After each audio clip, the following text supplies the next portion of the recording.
Assalamualaikum viewers, hope you all are doing well. Welcome to my channel Multilingual. So आज मैंने सोचा है आप लोगों के लिए कुछ और जो बेसिक वर्ड्स हैं वो मैं ऐड करूं अपनी वीडियोस में। तो कुछ और बेसिक वर्ड्स ऐड करेंगे, देखेंगे उर्दू में इनका क्या मतलब है, फिर इंग्लिश में देखेंगे इनके क्या मीनिंग है। इस तरह आप लोगों के लिए भी ईजी होगा कि सबसे पहले आप लोग फारसी में उस चीज़ को देखेंगे कि वो क्या है वो वर्ड, उसके बाद उर्दू में और उसके बाद इंग्लिश में। जो इंग्लिश में पिक कर सकता है वो इंग्लिश में पिक करेगा, जो उर्दू के ज़रिए पिक कर सकता है वो उर्दू के थ्रू पिक करेगा। सो आप लोगों की इजीनेस के लिए ही मैं ये कर रही हूँ ताकि आप लोगों को वीडियोस पॉजी लगे और आप लोग देखते रहें। और मेरी एक रिक्वेस्ट है आप लोगों से कि कमेंट ज़रूर करें। कमेंट से ही पता चलता है कि आपको वीडियो कितनी अच्छी लगी है या मैं आगे आने वाली वीडियोस में क्या क्या करना चाहिए।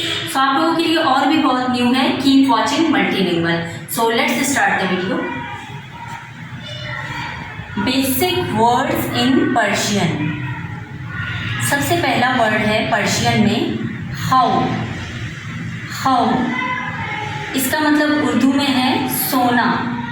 ये वो वाला सोना नहीं है गोल्ड, इसका मतलब है स्लीप, सोना। और इंग्लिश में स्लीप, स्लीप। फिर फारसी में नेक्स्ट वर्ड है कर दी। कर दी उर्दू में इसका मतलब है कर लिया, कर लिया। एंड इंग्लिश में डिड, डिड। फिर उर्दू में नेक्स्ट वर्ड फारसी में नेक्स्ट वर्ड है मियाया, मियाया। और उर्दू में इसका मतलब है आना, आना। इसी तरह इंग्लिश में कमिंग, कमिंग।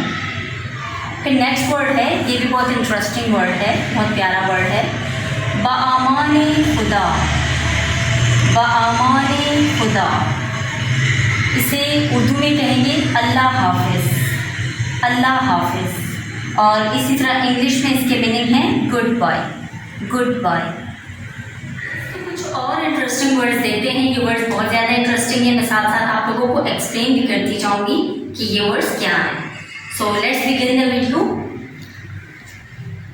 सबसे पहले फारसी में एक वर्ड है, ये मैं आप लोगों को बताऊंगी कि ये कौन सा डायलेक्ट है, फिर मैं आप लोगों को क्लियर करवाऊंगी कि ये कौन से डायलेक्ट में यूज़ होता है।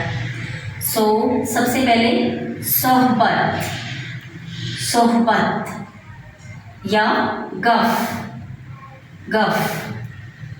इसका मतलब उर्दू में होता है बातचीत, बातचीत। और इंग्लिश में हम इसे कहेंगे कन्वर्सेशन, कन्वर्सेशन। ओके, ये जो वर्ड है सोबत, ये कहते हैं ईरानी डायलेक्ट में इसे सोबत कहते हैं। और ये जो वर्ड है गफ, ये मोस्टली जो यूज़ होता है पाकिस्तान में और अफगानिस्तान में जो फारसी यूज़ होती है उसमें कहते हैं गफ। तो ये दोनों डायलेक्ट्स मैंने आपको क्लियर करवाए कि ये ईरानी डायलेक्ट्स में यूज़ करते हैं और ये जो है ये अफगानिस्तानी और पाकिस्तानी डायलेक्ट में ये वर्ड यूज़ करते हैं। तो नेक्स्ट वर्ड है फारसी में चरा, ची, चरा, ची। ये दोनों डिफरेंट वर्ड्स हैं, इनका मैं आप लोगों को क्लियर करवाऊंगी कि ये किस तरह यूज़ होता है, ये किस तरह यूज़ होता है। इवन कि ये वर्ड मैंने लास्ट वीडियो में करवाया भी है ची। तो आज ये दोनों मैं एक साथ करवा रही हूँ ताकि आप लोगों को क्लियर भी हो जाए। चरा, ची उर्दू में इसका मतलब है क्यों। जैसे कि हमारे WH क्वेश्चंस हैं व्हाई, व्हाट, ये उनके लिए यूज़ होता है। चरा का मीनिंग लिटरल मीनिंग इंग्लिश में है व्हाई एंड ची का जो लिटरल मीनिंग है इंग्लिश में व्हाट। तो इससे हमारे जो क्वेश्चन बनते हैं इंटरोगेटिव्स उनमें यूज़ होता है। नेक्स्ट वर्ड है फारसी में चगज़ा, चगज़ा। तो ये भी एक क्वेश्चन के उसमें होता है। उर्दू में इसका मीनिंग है कितना, कितना। जैसे कि हम किसी चीज़ की क्वांटिटी पूछना चाह रहे हैं तो वहाँ हम यूज़ करते हैं चगज़ा। तो इंग्लिश में हाउ मच, हाउ मच। सो ये सारे जो हैं ये वर्ड्स, ये तीनों वर्ड्स जो मैंने आज करवाए हैं ये इंटरोगेटिव्स में भी यूज़ होते हैं। सो उम्मीद करती हूँ व्यूवर्स कि आप लोगों को वीडियो अच्छी लगी होगी। कमेंट वगैरह आप लोग ज़रूर करें, जैसे कि वीडियो के बिगनिंग में मैंने आप लोगों को बताया कि कमेंट ज़रूर करके बताएं कि आप लोगों को वीडियो कैसी लगी है। और वीडियो अच्छी लगी तो लाइक ज़रूर किया करें और अपना ख्याल रखिए, चैनल का भी ख्याल रखें। Till up the next video, अल्लाह हाफ़िज़।